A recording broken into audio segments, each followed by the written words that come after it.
আব্দুল মাঝি, ছুচলো তার দাড়ি, গোঁফ তার কামানো, মাথা তার ন্যাড়া। তাকে চিনি, সে দাদাকে এনে দিত পদ্মা থেকে ইলিশ মাছ আর কচ্ছপের ডিম। সে আমার কাছে গল্প করেছিল একদিন। চৈত্র মাসের শেষে ডিঙিতে মাছ ধরতে গিয়েছে, হঠাৎ এলো কালবৈশাখী, ভীষণ তুফান, নৌকা ডোবে ডোবে। আব্দুল দাঁতে রশি কামড়ে ঝাঁপিয়ে পড়ল জলে, সাঁতরে উঠল চড়ে, কাছি ধরে টেনে তুলল তার ডিঙি। গল্পটা এত শিগগির শেষ হলো, আমার পছন্দ হলো না। নৌকা ডুবলো না, অমনি বেঁচে গেল, এ তো গল্পই নয়। বারবার বলতে লাগলুম তারপর। সে বলল তারপর সে এক কাণ্ড। দেখি এক নেকড়ে বাঘ, ইয়া তার গোপজোড়া। ঝড়ের সময় সে উঠেছিল ওপারে গঞ্জের ঘাটে পাকুড় গাছে। দমকা হাওয়া যেমনি লাগলো, গাছ পড়ল ভেঙে পদ্মায়।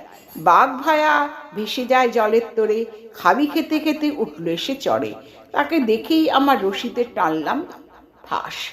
জানোয়ারটা এত বড় চোখ পাকিয়ে দাঁড়ালো আমার সামনে। সাঁতার কেটে তার জমে উঠেছে খিদে। আমাকে দেখে তার লাল টকটকে জিভ দিয়ে নাল ঝরতে লাগলো। বাইরে ভিতরে অনেক মানুষের সঙ্গে তার চেনা শোনা হয়ে গেছে, কিন্তু আব্দুলকে সে চেনে না। আমি ডাক দিল, মা ও বাচ্চা। সে সামনের দুপা তুলতেই আমি দিলুম তার গলায় ফাঁস আটকে। ছাড়াবার জন্য যতই ছটফট করে ততই ফাঁস এঁটে গিয়ে তার জিভ বেরিয়ে পড়ে। এই পর্যন্ত শুনেই আমি ব্যস্ত হয়ে বললাম, আব্দুল সে মরে গেল নাকি?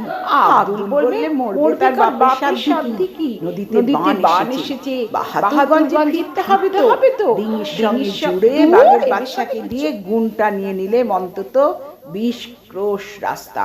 গো গো করতে থাকে, পেটে দিই দাঁড়ের খোঁচা। 10-15 ঘন্টার রাস্তা 1.5 ঘন্টায় পৌঁছে দিল। তারপরেরকার কথা আর জিজ্ঞেস করো না বাবা, জবাব মিলবে না। আমি বললাম, আচ্ছা বেশ। বাঘ তো হলো, এবার কুমির? আব্দুল বললে, জলের উপর তার নাকের ডগা দেখেছি অনেকবার। নদীর ঢালু রাস্তায় লম্বা হয়ে শুয়ে সে যখন রোদ পোহায়, মনে হয় ভারী বিচ্ছিরি হাসি হাসছে। বন্দুক থাকলে মোকাবিলা করা যেত। লাইসেন্স ফুরিয়ে গেছে, কিন্তু মজা হলো। একদিন কাঁচি বেদিনী ডাঙায় বসে দা দিয়ে বাকারি চাচ্ছে, তার ছাগলছানা পাশে বাঁধা। কখন নদীর থেকে উঠে কুমিরটা পাঠার ঠ্যাং ধরে জলে টেনে নিয়ে চলল।